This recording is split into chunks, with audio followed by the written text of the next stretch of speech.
Des attaques terroristes, une crise des réfugiés, une reprise économique qui refuse de prendre de l'élan.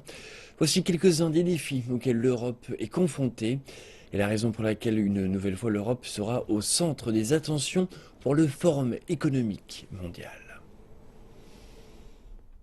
Comme chaque année, le Forum économique de Davos aborde les grandes questions qui semblent souvent loin de l'atmosphère des soirées cocktails et des randonnées en ski.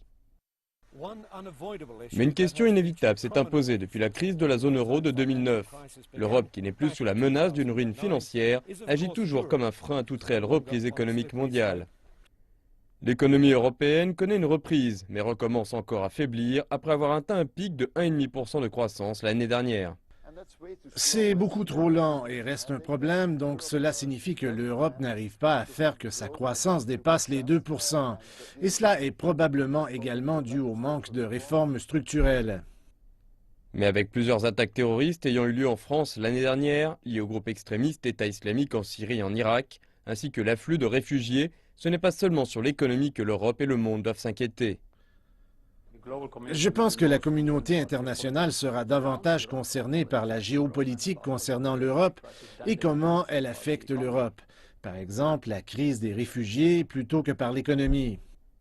En réponse à la crise des migrants et des attaques terroristes, la moitié des pays européens ont d'ores et déjà réintroduit des contrôles aux frontières dans ce qui est normalement la zone de libre circulation de Schengen. On craint que Schengen ne soit soumis à une énorme pression avec tous les effets que cela pourrait avoir sur l'économie, la libre circulation des personnes et des marchandises, mais également en général sur l'Union européenne, sur les affaires de l'Union européenne.